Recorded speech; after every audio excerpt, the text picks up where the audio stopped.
नमस्कार फ्रेंड्स, मैं नरेंद्र पांडे आपसे एक बार फिर स्वागत करता हूं।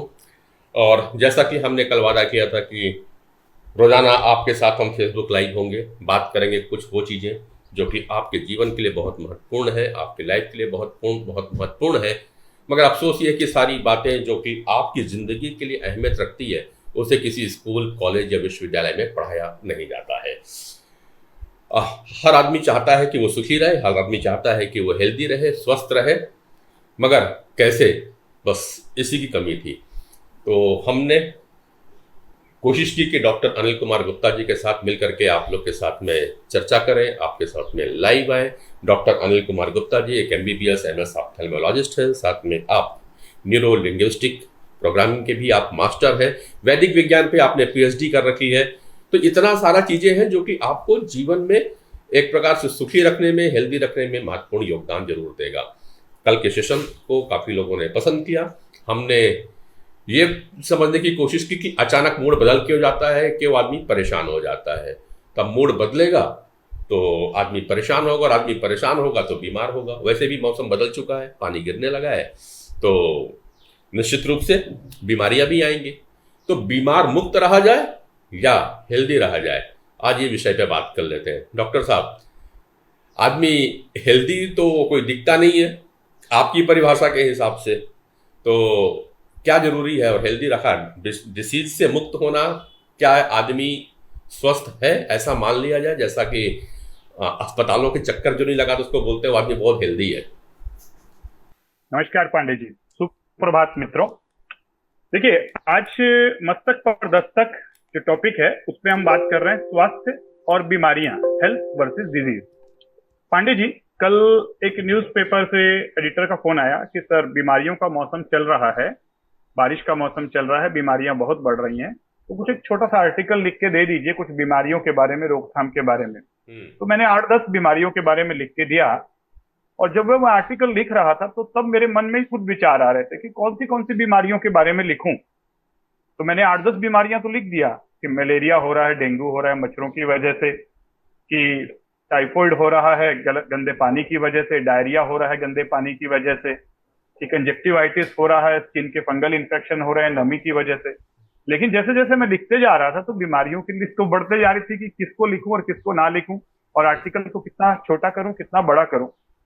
तब मुझे समझ में आया कि उस आर्टिकल को लिखते लिखते मुझे समझ में आ रहा था कि नहीं, बीमारियों के प्रति अवेयरनेस लाना ठीक है, जरूरी है, लेकिन उससे भी ज्यादा बड़ी अवेयरनेस की जरूरत है स्वास्थ्य के बारे में। देखिए भाई, बारिश का मौसम है, अगर ऐसे में हम अपनी इम्यूनिटी के ऊपर काम कर ले, स्वास्थ्य के ऊपर काम कर ले, तो किसी भी बीमारी के बारे में जानने की जरूरत नहीं पड़ेगी। मैंने कल भी कहा था कि बीमारियां हजारों में है, लाखों में है, हम्म। और स्वास्थ्य एक है। लेकिन आप जब डॉक्टर के पास जाते हैं तब आपको बीमारियों के बारे में पता चलता है, स्वास्थ्य के बारे में नहीं। कोई भी डॉक्टर आपको बीमारियों के बारे में बता सकता है, जिस चीज का वो स्पेशलिस्ट है उन बीमारियों के बारे में बता सकता है। लेकिन जब आप बात करेंगे कि स्वास्थ्य की, तो स्वास्थ्य डॉक्टर नहीं बता सकते, स्वास्थ्य हमें समझना होगा। इनफैक्ट जो मॉडर्न मेडिकल साइंस है वो बीमारियों का विज्ञान है, डिजीज का विज्ञान है। एक एक डिजीज के बारे में डायग्नोज कैसे करना है, उन्हें ट्रीट कैसे करना है। लेकिन जो हेल्थ का विज्ञान है वो है हमारा वैदिक विज्ञान। वैदिक विज्ञान कहता है कि हेल्दी रहने के लिए हमारे बॉडी के अंदर एक लाइफ फोर्स एनर्जी है, लाइफ फोर्स एनर्जी। अगर वो लाइफ फोर्स एनर्जी आपकी बैलेंस है, ऑप्टिमम है, तो फिर आप हेल्दी हैं। अगर हम मॉडर्न मेडिकल साइंस के हिसाब से हेल्थ की डेफिनेशन समझें तो मैक्सिमम लोग ये समझते हैं कि किसी भी बीमारी का ना होना हेल्दी होना है। लेकिन डब्ल्यूएचओ कहता है health is a state of complete physical, mental, social and spiritual wellbeing, not merely an absence of disease और इन्फर्मिटी। लेकिन वैदिक विज्ञान एक अलग ही डेफिनेशन देता है। वो कहता है कि जब आपकी प्राण ऊर्जा, लाइफ फोर्स एनर्जी अगर बैलेंस्ड है, ऑप्टिमम है, तो आपकी बॉडी एक वेलनेस की स्टेट में चल रही है और आप हेल्दी हैं, वेलबींग में, स्टेटस में है। यानी कि मेडिकल साइंस समझता है इम्यूनिटी को, कि आपकी इम्यूनिटी अच्छी होगी तो आप हेल्दी रहेंगे, कोई डिजीज आपको कैप्चर नहीं कर पाएगी। लेकिन वैदिक विज्ञान बोलता है लाइफ फोर्स एनर्जी, यानी जब आपकी लाइफ फोर्स एनर्जी अच्छी होगी तो इम्यून सिस्टम भी अच्छा होगा, और इम्यून सिस्टम स्ट्रांग होगा तो कोई भी डिजीज आ जाए उससे लड़ने की क्षमता आपके अंदर है। यानी बारिश का मौसम हो, सर्दी का मौसम हो, गर्मी का मौसम हो, अगर आपकी इम्यूनिटी अच्छी है तो आपको किसी मौसम में डरने की जरूरत नहीं। लेकिन वैदिक विज्ञान कहता है कि इम्यूनिटी के लिए भी आपको किसमें जाना होगा? Life force energy. एक चीज समझना है डॉक्टर साहब कि लाइफ फोर्स एनर्जी की जो आप बात कर रहे हैं, हम्म। आपने बात किया इम्यूनिटी की, हम्म। बात अभी यहाँ पे हेल्थ की है। सबसे हम्म। पहली बात तो ये लाइफ फोर्स एनर्जी को आदमी सामान्य भाषा में समझेगा कैसे? लाइफ फोर्स एनर्जी समझ, एनर्जी का तो मतलब आदमी समझता है कि हमारा जो खान पान है उससे जो हमें मिल रहा है एनर्जी वही है। अब मैं भी आप कई तो यूट्यूब चैनल को देखता हूँ, कई बार मेरे फेसबुक पे भी आते हैं, और आज सवेरे ही एक फेसबुक पे आ रहा था कि आपको हेल्दी रखना है तो हेल्दी डाइट खाना होगा, उससे आपकी एनर्जी बढ़ेगी, तो आप प्रोटीन ज़्यादा ले लीजिए, कार्बोहाइड्रेट को थोड़ा सा कम कर दीजिए। तो आप तो एक लाइफ फोर्स एनर्जी की बात कर रहे हो, और इस एनर्जी में दोनों में क्या डिफरेंस हो जाएगा? जिस एनर्जी की आप बात कर रहे हैं वो है फिजिकल एनर्जी। वो बॉडी को स्ट्रांग रखने के लिए काम आ सकती है। लेकिन जो लाइफ फोर्स एनर्जी है वो हमारे पांचों डायमेंशन को मेंटेन करती है, यानी फिजिकल, मेंटल, इमोशनल, सोशल और स्पिरिचुअल। ये पांचों डायमेंशन को बैलेंस करती है, और वही तो डब्ल्यूएचओ की डेफिनेशन है ना, कि पांचों डायमेंशन में हेल्दी होना। अगर एक लेमन लैंग्वेज में समझें तो मान लीजिए पांडे जी भी आपका घर है, और घर के अंदर में जो इलेक्ट्रिसिटी की वायर बिछी हुई है, और उस इलेक्ट्रिसिटी वायर के अंदर में वोल्टेज कितना आना चाहिए नॉर्मल फंक्शनिंग के लिए? 420 के आसपास, 220 के 220 आसपास। के आसपास। तो अगर 200 से कम आ जाए या 240 से ऊपर आ जाए तो क्या होगा? तो हमारे यहाँ शॉर्ट सर्किट हो जाएगा, तो पूरे फ्यूज उड़ जाएंगे, सब मशीनें पूरी बिल्कुल। खराब। इस टेक्निक को, इस टेक्नोलॉजी को हम समझते हैं। इसी प्रकार से हमारे फिजिकल बॉडी के अंदर फाइबर ऑप्टिक केबल बिछे हुए हैं, जिसे हम कहते हैं नाड़ियां। और ये नाड़ियां होती है 3,52,006 नाड़ी। अच्छा। ये हमारे बॉडी के ऑर्गन्स के साथ जुड़ी हुई हैं, और इसमें एक लाइफ फोर्स एनर्जी, एक एनर्जी फ्लो करती है, करंट फ्लो करता है, जिसे हम कहते हैं लाइफ फोर्स एनर्जी। और इसका एक ऑप्टिमम लेवल होना चाहिए, बैलेंस लेवल। अगर ये कम हुआ या ये ज्यादा हुआ तो दोनों ही कंडीशन में बॉडी की जो मशीनें हैं, जैसे हार्ट एक टुल्लू पंप की तरह काम करता है, स्टमक एक जूसर मिक्सर ग्राइंडर की तरह काम करता है, आईज एक कैमरा की तरह काम करती है, ईयरफोन की तरह काम कर रहे हैं। बॉडी का हर एक ऑर्गन एक छोटे छोटे स्पेयर पार्ट की तरह है, मशीन की तरह है। और ये पूरी बॉडी जुड़ी हुई है ब्रेन के कंप्यूटर से, और इस ब्रेन के कंप्यूटर में माइंड का सॉफ्टवेयर है। लेकिन ये माइंड का सॉफ्टवेयर, ब्रेन का कंप्यूटर, बॉडी का हार्डवेयर, इसके अंदर में बिछा हुआ है फाइबर ऑप्टिक केबल का जाल, जिसे हम कहते हैं नाड़ियां। और नाड़ियों में फ्लो कर रहा है एक करंट, जिसे हम कहते हैं लाइफ फोर्स एनर्जी, यानी life force current, bio electrical current. अगर ये करंट एबनॉर्मल हो जाए तो आपके बॉडी के जो ऑर्गन्स हैं उसकी फंक्शनिंग इम्प्रॉपर हो जाएंगी, राइट? तो अगर ये कम हुआ तो प्रॉब्लम है, ज्यादा हुआ तो प्रॉब्लम है। पहले समय में जब तक क्वांटम फिजिक्स नहीं आया था, इन बातों को समझा नहीं जा रहा था। लेकिन जब क्वांटम फिजिक्स ने बताया कि हमारी बॉडी के अंदर एक बायो इलेक्ट्रिकल एनर्जी फ्लो करती है, अदृश्य। In fact medical science ECG, EEG और भी कई प्रकार के bio feedback, neuro feedback machine के द्वारा बॉडी के वोल्टेज को मेजर करता है कि अब नॉर्मेलिटी तो नहीं आ गई है। लेकिन वैदिक विज्ञान में पहले से ही कहा गया है कि केवल ब्रेन और हार्ट की ही बायो इलेक्ट्रिकल एनर्जी नहीं होती, बॉडी के हर ऑर्गन का एक बायो इलेक्ट्रिकल फोर्स है, जिसे लाइफ फोर्स एनर्जी कहा गया है। और अब क्वांटम फिजिक्स बेस्ड ऐसी क्वांटम डिवाइसेस आ गई हैं, जिसके द्वारा आप अपने बॉडी की लाइफ फोर्स एनर्जी का मेजर करके ये पता कर सकते हैं कि कहां पर लाइफ फोर्स एनर्जी इम्बैलेंस हो गई है। जहां पर भी इम्बैलेंस हो गई है वहां के बॉडी की फंक्शनिंग डिस्टर्ब हो जाएगी। यानी कि जो भी डिजीज है वो कब आएगी?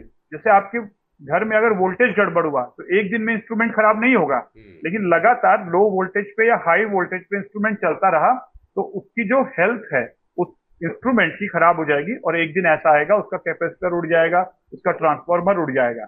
इसी प्रकार से बॉडी के जो ऑर्गन्स हैं, अगर उसमें लगातार लाइफ फोर्स एनर्जी लो चल रही है या हाई चल रही है, उस कंडीशन में उस बॉडी के जो ऑर्गन्स की जो फिजियोलॉजी है वो धीरे धीरे डिस्टर्ब होगी, बायोकेमिस्ट्री डिस्टर्ब होगी, फिर फिजियोलॉजी, एनाटॉमी, पैथोलॉजी, यानी डिजीज। आपसे बोल रहा हूँ कि जैसे कि अभी आपने कहा कि घर की जो इलेक्ट्रिसिटी वायर है उसमें अगर कुछ प्रॉब्लम, वोल्टेज कम हो जाए या वोल्टेज डाउन हो जाए, तो उसको मापने की हम्म। एक मशीन होती है। हमारा हम्म। इलेक्ट्रिशियन आता है, वो गैल्वेनोमीटर लगा करके चेक कर लेता है कि कहाँ पे हम्म। कितना वोल्टेज कम हो रहा है, कहाँ पे ज़्यादा है। ऐसा कोई मशीन इजाद है क्या कि जिस चीज़ की आप बात कर रहे हो, लाइफ फोर्स एनर्जी या प्राणिक ऊर्जा, इसको देख लिया जाए कि हाँ ये खराब, ये थोड़ा सा कम या ज़्यादा हो गई है किसी किसी जगहों पे, और इससे कौन कौन से ऑर्गन कैसे कैसे प्रभावित हो जाते हैं? डेफिनेटली। देखिए, अगर हम 100 साल पहले की बात करें हम्म। तो जो हीलर्स होते थे वो समझ पाते थे कि यार ये व्यक्ति का ऑरा स्ट्रांग है, इस व्यक्ति का बायोफील्ड स्ट्रांग है, सेंस कर पाते थे। हम्म। और आज के समय में भी हम कई बार देख के बताते हैं ना कि यार ये व्यक्ति जानदार है, शानदार है, इसका स्टेमिना बहुत अच्छा है, इसका एक आभा मंडल बहुत अच्छा है। हम्म। लेकिन बाद में फिर डिवाइसेस आई, aura scanning devices, Kirlian photography, जिसके द्वारा अदृश्य जो आभा मंडल होता था, बायो इलेक्ट्रिकल फील्ड होता था, उसका एक पिक्चर लिया गया। लेकिन आज की डेट में उस टेक्नोलॉजी में बहुत एडवांसमेंट हो गया है। क्वालिटेटिव ही नहीं, क्वांटिटेटिव एनालिसिस कर सकते हैं आप अपने अच्छा। जीडीवी बायोवेल, हम्म। बायोफील्ड व्यूअर, हम्म। बायोफील्ड रीडर, हम्म। और भी कई ऐसे कैमरास अवेलेबल हैं जिसके द्वारा आप अपने बॉडी की लाइफ फोर्स एनर्जी का क्वालिटेटिव और क्वांटिटेटिव दोनों लेवल पे एनालिसिस कर सकते हैं। इसमें से कई डिवाइसेस मेरे पास पॉजिटिव हेल्थ जोन में हैं, जैसे बायोफील्ड रीडर और जीडीवी बायोवेल, ओके। ये बायोफोटोनिक देख लिया एनालिसिस। था, जैसे अब बता दूं मैं दोस्तों कि डॉक्टर अनिल गुप्ता जी का एक सेंटर है, पॉजिटिव हेल्थ जोन, जहाँ पर आप वैदिक विज्ञान के आधार पे लोगों को हेल्दी रखने के जानकारी दे रहे हैं और उन्हें हेल्दी रहना बता भी रहे हैं। उसी की बात हो रही है। वहाँ पे एक मशीन है जीडीवी बायोवेल के नाम से, जिसपे आपकी शरीर में बहने वाली जो लाइफ फोर्स एनर्जी है, जो प्राणिक ऊर्जा है, उसको मापा जाता है। उसका पैमाना निश्चित है, उसको मापा जाता है। अब मैं एक चीज पूछता हूँ डॉक्टर साहब, जैसे कि एक लाइफ फोर्स एनर्जी है जो आपने कहा, वो अदृश्य रूप से हमारे शरीर में बहरी, उसको हम देख तो पाते नहीं, ठीक उतना जैसा करंट है, और हमारे यहाँ भी केवल अंडरग्राउंड बंधी हुई है। तो बॉडी के अंदर में भी ये अंडरग्राउंड एक केबल लगी हुई है, जिसके अंदर में एक करंट बह रहा है, निश्चित रूप से है। करंट इसलिए भी मान सकता हूँ करंट बह रहा है क्योंकि जिंदा आदमी को ही इलेक्ट्रिक का करंट लगता है, मुर्दा को लगता नहीं है। तो ये बात आपकी सही है कि अंदर में एक करंट बह रहा है, पॉजिटिव और नेगेटिव होगा। अब मुझे ये समझना है कि ठीक है, इससे जो अलग अलग जो बीमारियों को आप लोग जोड़ते हो, कहते हो कि किसी को हार्ट का प्रॉब्लम हो गया, किसी को गैस का प्रॉब्लम है, किसी की किडनी खराब हो रही है, तो एक तरफ अब पूरा विश्व ये मानने लगा है कि ये एक मन से संबंधित बीमारियां हैं, चाहे वो डायबिटीज हो, हाइपरटेंशन हो, इवन हार्ट अटैक को भी वो लोग पहले कहते हैं कि आपको स्ट्रेस की वजह से हो रहा है, और ये मन से 80% जो बीमारियां हैं वो कहीं ना कहीं माइंड से रिलेटेड है। अब मैं एक पैमाना तो आपने बता दिया कि नापने की मशीन है, उसको हम और भी समझेंगे आगे, लेकिन उसके पहले ये समझो कि ये बीमारियां का आपके इन नाड़ियों से और लाइफ फोर्स एनर्जी से क्या संबंध रखता है और कैसे रखता है? देखिए, पहले मेडिकल साइंस की बात करते हैं। मेडिकल साइंस खुद कह रहा है कि 80% बीमारियां साइकोसोमेटिक हैं। साइकोसोमेटिक का मतलब है, वो ज्यादातर कहते हैं स्ट्रेस इंड्यूस्ड हैं, स्ट्रेस, इमोशनल और मेंटल स्ट्रेस। दूसरा वो कह रहे हैं, मेडिकल साइंस कहता है कि गलत खान पान, रहन सहन, यानी अनहेल्दी लाइफस्टाइल, ये बीमारियों का कारण है, राइट। लेकिन ये मेंटल इमोशनल स्ट्रेस और लाइफस्टाइल बॉडी में डिजीज कैसे लेके आ रहा है और कैसे रिवर्स किया जाए, इसका आंसर मेडिकल साइंस के पास नहीं है, साइंटिफिक वे में।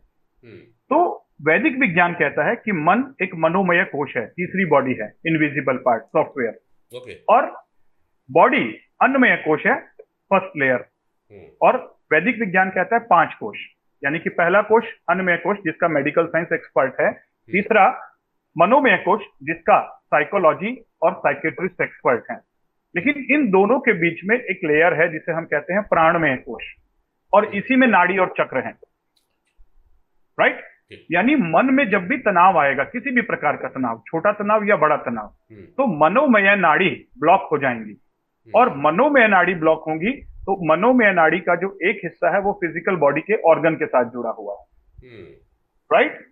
यानी मेडिकल साइंस कह रहा है स्ट्रेस आएगा तो डिजीज आएंगी, लेकिन वैदिक विज्ञान उससे भी आगे चल के कहता है कि किस प्रकार का स्ट्रेस आएगा तो किस प्रकार की बीमारी आएगी।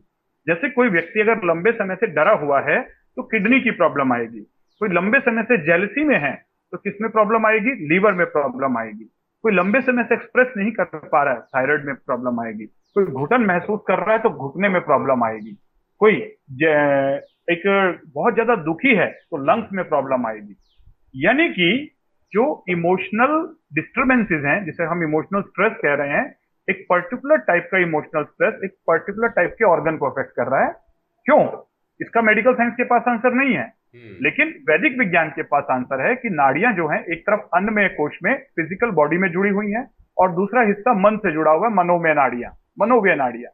अब जब मन में कोई पर्टिकुलर टाइप की इमोशन आएगी तो एक पर्टिकुलर टाइप की फ्रीक्वेंसी चेंज होगी और वो पर्टिकुलर टाइप की फ्रीक्वेंसी एक पर्टिकुलर टाइप की नाड़ी को अफेक्ट करेगी, वहां पे ब्लॉकेज आएगा और लाइफ फोर्स एनर्जी उस ऑर्गन की, वोल्टेज उस ऑर्गन की खराब हो जाएगी। जैसे ही वोल्टेज गड़बड़ हुआ तो पहले वहां पे एनर्जी चेंज आ गए। बीमारियां 4 स्टेज में आती हैं। First is energy changes, then उसके बाद फिजियोलॉजिकल चेंजेस, हल्का हल्का कुछ महसूस होना शुरू होगा, फिर बायोकेमिकल चेंजेस यानी अब blood test, urine test positive आने शुरू होंगे, फिर पैथोलॉजिकल चेंजेस यानी अब सीटी स्कैन, एमआरआई, सोनोग्राफी में कुछ विजिबल चेंजेस दिखाई देंगे। बहुत बार पेशेंट डॉक्टर के पास जाते हैं, सर मुझे अच्छा नहीं लग रहा है, अच्छा नहीं लग रहा है और मुझे कुछ टेस्ट करवा के देखिए, और डॉक्टर सारे टेस्ट करवाता है लेकिन कोई भी टेस्ट पॉजिटिव नहीं आता और डॉक्टर कहता है नहीं यार कोई प्रॉब्लम नहीं है, तुम आराम से, तुम्हें फालतू मन का एक वहम हो गया है, तुम्हारी बॉडी हेल्दी है। ये वो स्टेज होती है जब जहां पर पर्सन फील कर रहा होता है उसकी लाइफ फोर्स एनर्जी डिस्टर्ब हो चुकी है और वो एनर्जी के डिस्टर्बेंसेस को फील कर पा रहा है, माइंड के लेवल पे भी, बॉडी के लेवल पर भी। लेकिन अभी तक वो डिजीज एनर्जेटिक लेवल पर है, उसमें फिजियोलॉजिकल हल्का हल्का शुरुआत हुई है, बायोकेमिकल पैथोलॉजिकल नहीं हुई है। यानी अभी उसके कोई भी टेस्ट पॉजिटिव नहीं आएंगे और पेशेंट परेशान हो जाता है कि सर टेस्ट सारे नॉर्मल आ रहे हैं लेकिन बॉडी अच्छी नहीं लग रही है, मन अच्छा नहीं लग रहा है। अब 6 से 8 महीने बाद जब वो वेट करेगा तो ये फिजियोलॉजिकल चेंजेस, बायोकेमिकल चेंजेस में कन्वर्ट हो जाएंगे और फिर पैथोलॉजिकल में, और यहीं पर स्टेज आती है। कहने का मतलब आपका ये है कि बीमारियां जब तक दिखाई देती है एक डॉक्टर को, उसके पहले आदमी बीमार हो चुका होता है। राइट, मतलब जब तक डॉक्टर को दिखाई दे बीमारी, जब तक डॉक्टर बीमारी को पकड़े उसके पहले आददमी बीमार हो जाता है। अच्छा चलो, एक और अभी आपने जो बातें कही ना, उसमें एक और बात मैं सोचता हूँ, क्योंकि हमारा जो पॉपुलेशन है ना देश का, वो 70% अभी भी गांवों में चलता है। और अगर आप देखें तो यही कुछ लक्षण होते हैं जो भी आपने बताया। डॉक्टर के पास जाएंगे, रिपोर्ट चेक कराएंगे, कुछ दिखेगा नहीं, लेकिन पेशेंट कंप्लेन कहता है मैं पूरा दिन थका थका सा रहता हूँ, मेरा काम करने का मन नहीं करता, मैं चिड़चिड़ापन, मुश्किल, मेरे अंदर में चिड़चिड़ापन आ गया है। डॉक्टर के पास जाता है साहब, डॉक्टर पूरा चेक करके 1000-2000 की जांच भी करवा देते हैं और रिपोर्ट में कुछ निकलता नहीं है। तब वो पहुंचता है बाबा के पास में, और बाबा लोग फिर उनको अपने प्रवचन में चलते रहते हैं। कितना लाभ होता है या नहीं पता, लेकिन हादसे जैसी घटनाएं भी अक्सर हो जाती है। अब मेरा प्रश्न आपके साथ में ये है, यही जो आप चालू कर रहे थे, क्या इस तरह के जो इंडिकेशन जो है वो एक्चुअल ये लाइफ फोर्स एनर्जी का घटना ही है जो ये बताने की कोशिश कर रहा है कि आप आने वाले समय में बीमार होने वाले हो और अभी हुए नहीं हो? डेफिनेटली देखिए, मेडिकल साइंस भी प्रिवेंशन की बात करता है, prevention is better than cure, लेकिन प्रिवेंटिव एस्पेक्ट पे मेडिकल साइंस के पास कोई प्रॉपर साइंस नहीं है, लेकिन वैदिक विज्ञान पूरा प्रिवेंशन का ही विज्ञान है। तो जब व्यक्ति फील कर रहा होता है ना एनर्जी को, ये जो एनर्जी हम डेली बेसिस पे फील भी करते हैं, कई बार आप फील करते हैं ना कि आज दिन भर अच्छा नहीं लग रहा है, उस दिन आपकी लाइफ फोर्स एनर्जी डाउन होती है, क्योंकि लाइफ फोर्स एनर्जी के बायोरिथमिक साइकिल्स होते हैं। इसी प्रकार से कई बार ये लाइफ फोर्स एनर्जी जब पूरी डिस्टर्ब हो जाती है तो आप लगातार 3 महीने 6 महीने लो एनर्जी में व्यतीत करते हो, आपकी बॉडी में भी पेन होते रहता है, आपके माइंड की भी प्रोडक्टिविटी, एफिशिएंसी कम हो जाती है और आपको लगता है कि नहीं अच्छा नहीं लग रहा है, अच्छा नहीं लग रहा है। ब्लड टेस्ट करवाते हो, यूरिन टेस्ट करवाते हो, कुछ भी पॉजिटिव नहीं है। यही तो वो स्टेज है ना जहां पे लाइफ फोर्स एनर्जी डिस्टर्ब है, राइट। और बहुत सारे लोग यहाँ पर परेशान होते रहते हैं और फिर बाद में उनको मेजर बीमारी आ जाती है। लेकिन कई लोग ऐसे भी होते हैं, यहीं पर वो बदलाव लेकर आते हैं, योगा शुरू करते हैं, मेडिटेशन शुरू करते हैं, एक्सरसाइज शुरू करते हैं, डाइट लाइफस्टाइल चेंज करते हैं और उनको करीब करीब 1 महीने के अंदर ही रिजल्ट मिलना शुरू होता है। आपने देखे होंगे बहुत सारे टेस्टिमोनियल, लोग बताते हैं कि सर मेरे को बड़ी बड़ी बीमारी पैदा हो गई थी, किसी को मल्टीपल स्क्लेरोसिस था, किसी को स्लिप डिस्क था, लेकिन उन्होंने योग के साथ जुड़ा और योग से उनकी बीमारी रिवर्स हो गई। इसके पीछे का भी कारण क्या है? अगेन मैं कहता हूं कि जो भी उन्होंने किया, चाहे वो एक्सरसाइज किया या डाइट चेंज किया, चाहे उन्होंने काउंसलिंग लिया, चाहे उन्होंने लाइफस्टाइल में बदलाव किया, फिर उन्होंने अपनी लाइफस्टाइल के साथ साथ लाइफ फोर्स एनर्जी में बदलाव लाया। और लाइफ फोर्स एनर्जी जैसे ही बदलती है, फ्लो होना शुरू होता है, तो हमारी बॉडी के अंदर एक क्षमता है डिजीज के रिवर्सल की, यानी बीमारी को रिवर्स किया जा सकता है। पुराने समय में टीबी के पेशेंट्स को कहां पर लेके जाते थे? सैनिटोरियम में, वो पहाड़ों पे बनाए जाते थे, बिल्कुल। क्योंकि वहां की जो लाइफ फोर्स एनर्जी होती है प्लेस की, वो अच्छी होती है। तो नेचर अपने आप में 25% नेगेटिव एनर्जी एब्जॉर्ब कर लेता है। समझ रहे हैं बात? ऐसे ही कहा जाता है ना कि जब आपको अच्छा नहीं लग रहा, कि यार थोड़ा सी आबो हवा चेंज कर लीजिए, यानी आप एक जगह से दूसरी जगह जाइए, ये भी तो थोड़ा कहते हैं, ये भी तो कहते हैं कि किसी की आबो हवा लग गई है। स्टेप बहुत सारे हैं, लेकिन अपने को इस एनर्जी को बहुत सिंपल वे में समझना है। हम डे टू डे बेसिस पे अपनी एनर्जी को फील भी करते हैं, लेकिन उसे साइंटिफिक वे में समझ नहीं पाते। साइंटिफिक वे में समझना है तो वैदिक विज्ञान कहता है नाड़ियों के अंदर एनर्जी, और आपका खान पान, आपका रहन सहन, आपकी स्लीप, आपके सोच, आपके विचार, आपका एनवायरमेंट, ये सारी चीजें आपकी लाइफ फोर्स एनर्जी को इफेक्ट करती है। आपका जो बायोफील्ड है वो करीब 12 फीट का होता है, 10 से 12 फीट। आपके चारों तरफ एक ऊर्जा का क्षेत्र है जिसे हम बायोफील्ड कहते हैं, और ये मन से, लोगों से, डाइट से, इन्वायरमेंट से, सब चीजों से इफेक्ट होता है। और जब लगातार आपका बायोफील्ड चोट खाते रहता है, कभी मन से चोट खा रहा है, कभी डाइट की चोट खा रहा है, कभी इन्वायरमेंट में चोट खा रहा है, कभी लोगों से उल्टे सीधे विचार मिल रहे हैं, तो ऐसे में आपका बायोफील्ड खराब हो जाता है। और ये बायोफील्ड खराब होना मतलब आपकी बायो इलेक्ट्रिकल एनर्जी खराब होना, मतलब नाड़ियां ब्लॉक होना। मतलब बायोफील्ड का मतलब अगर लेमैन भाषा में और सामान्य भाषा में समझूं तो ये है कि जैसे कि हमारे जो बड़े महापुरुष हैं, देवी देवता हैं, उनके पीछे तरफ एक जो चक्र दिखाया जाता है, उसी को बायोफील्ड ले लिया जाए, माना जा सकता है। देखिए, अगर हम इसको एक लेमन लैंग्वेज में देखें तो एक हर देवता के पीछे, सर के पीछे दिखाया जाता है एक चक्र सा, वो उसके सिर का आभा मंडल है, यानी सिर का बायोफील्ड है, पूरी बॉडी का नहीं। अच्छा। चेहरे का और सर का, क्योंकि हम ज्यादातर उनके चेहरे से प्रभावित होते हैं, उनकी पर्सनैलिटी से प्रभावित होते हैं, इसलिए उसके पीछे दिखाया जाता है। लेकिन जैसे वो सिर के पीछे दिखाया गया, ऐसे ही आपकी पूरी बॉडी के चारों तरफ एक बायोफील्ड है। और इस बायोफील्ड को आज क्वांटम डिवाइसेस से आप देख सकते हैं, ठीक है।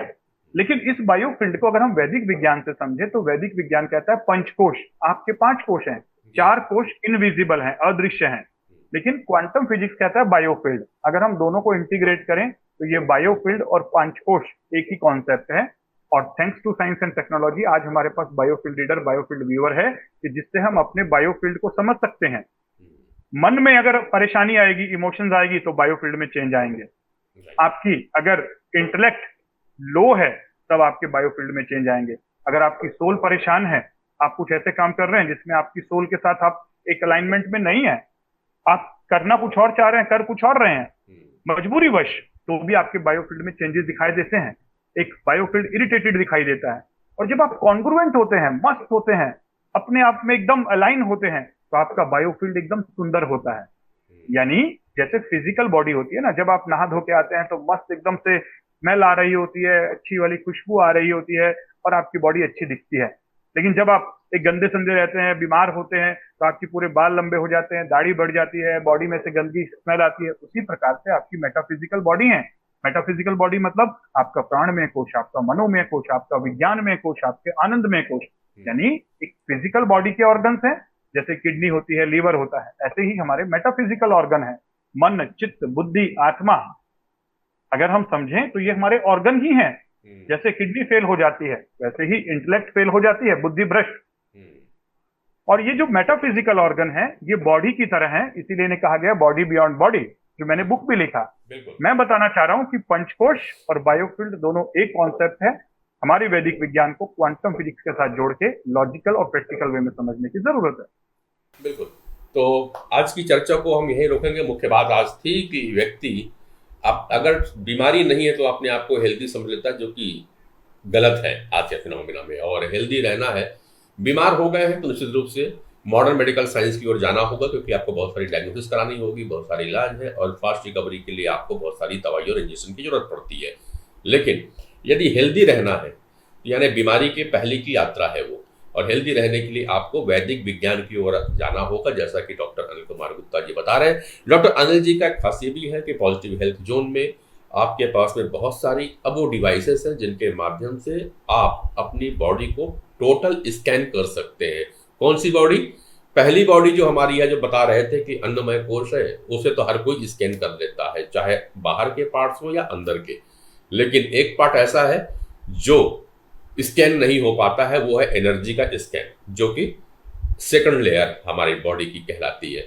तो वो जो सेकंड लेयर को स्कैन करना है, उसके लिए कुछ मशीनें हैं जहां पे लोग टेस्ट करा सकते हैं और ये पता करा सकते हैं कि वो वाकई में कितने हेल्दी हैं और आने वाले समय में कहीं उन्हें कोई बीमारी तो नहीं होने वाली है, किसी ऑर्गन में कोई परेशानी तो नहीं होने वाली है। खैर, कैसे कैसे ऑर्गन में क्या क्या परेशानियां होती हैं, इसके ऊपर भी हम आगे बात करेंगे। लेकिन सबसे बड़ा इशू है, वो बार बार बात कहते हैं कि सारी बीमारियों का मूल कारण जो है ना, वो आपका मन है। तो और बात यही हुई कि एनर्जी में प्रॉब्लम किसके वजह से हुई? मन की वजह से प्रॉब्लम हुई। आपने मन में गलत विचार लाए, आपने गलत सोचा, उसकी वजह से आपका खान पान भी मेरे ख्याल डॉक्टर साहब मन से ही होता है, क्योंकि आदमी जो खाता है वो मन से ही खाता है ना। तो अगर वो मन से गया तो कहीं ना कहीं आपकी एनर्जी में प्रॉब्लम आएगा। और हम फालतू पड़े रहते हैं कि प्रोटीन का डब्बा खरीद लो, तो फलाना इवियन की टैबलेट खरीद लो, बहुत सारी चीजें हैं। लोग जाकर के इंजेक्शन भी लगवा रहे हैं और बोलते हैं एनर्जी, पर वो 4-5 दिन बाद फिर वापस वैसे ही आ जाते हैं। तो एक बार इस विज्ञान को समझिए। हम रोजाना आपके साथ में सुबह 10 बजे जुड़ जाएंगे। आपके प्रश्नों का हम इंतजार भी करते रहेंगे। आप लिख दीजिए हमारे पास में प्रश्न अपने, और हम वैदिक विज्ञान के माध्यम से, वैदिक विज्ञान से जो क्वांटम बेस्ड डिवाइसेस जो वेस्टर्न कंट्री ने ईजाद की है, उनके माध्यम से, डॉक्टर अनिल के परामर्श के माध्यम से आपको हेल्दी रहने की सलाह बताएंगे। अभी तक जो सलाह उपलब्ध है, चाहे वो किसी भी सोशल मीडिया पे हो, वो सारी की सारी थ्योरेटिकल होती है, साइंटिफिक नहीं है उस पर। ये एक फोरम है पॉजिटिव हेल्थ जोन का, जहाँ पे हर चीज का साइंटिफिक वे बताया जाएगा। क्वांटम मशीनें भी हैं तो वैदिक विज्ञान के थ्रू कोरिलेट किया जा रहा है। वैदिक विज्ञान के बातों को क्वांटम थ्योरी के साथ में को रिलेट किया जा रहा है। तो कल हम फिर जुड़ेंगे। डॉक्टर साहब, कुछ अंतिम में आपके साथ में कुछ शब्दों के साथ। अंतिम में इतना ही कहना चाहूंगा कि हमें आज के समय में जो इंफॉर्मेशन एक्सेस है और टेक्नोलॉजी एक्सेस है, उसमें नहीं जाना है। Excess of information making us crazy, excess of technology making us lazy. दोनों का सही डायरेक्शन में यूज करना है। क्वांटम वेदा, इसका मेन मकसद है वैदिक विज्ञान को क्वांटम साइंसेस के साथ जोड़कर लॉजिकल, साइंटिफिक, प्रैक्टिकल वे में डे टू डे लाइफ में कैसे अडॉप्ट करना। हेल्थ का पूरा विज्ञान वैदिक विज्ञान है, डिजीज का पूरा विज्ञान मॉडर्न विज्ञान। दोनों विज्ञान को समझना है। अगर आप हेल्थ के विज्ञान को समझ लेते हैं तो बीमारियां आएंगी नहीं। जो आ चुकी हैं उन्हें रिवर्स करने के लिए मॉडर्न मेडिकल साइंस की मदद लें, साथ ही साथ इसको जोड़ें। दोनों को हाथ मिलाकर हमें समझदार बनना है, सजग बनना है, स्मार्ट बनना है और अपने मस्तक पर दस्तक देते रहना है, क्योंकि ठीक सब यहीं से होगा, बिगड़ा भी सब यहीं से है, ठीक भी यहीं से होगा। लेकिन इसके लिए बार बार दस्तक देना पड़ेगा। तो धन्यवाद डॉक्टर साहब। फिर से कल सुबह मस्तक पर दस्तक देने के लिए हाजिर हो जाऊंगा मैं डॉक्टर अनिल गुप्ता जी के साथ में। नमस्कार। स्वस्थ रहे, मस्त रहे, व्यस्त रहे और जहां भी रहे जबरदस्त। Thank you ji. Thank you.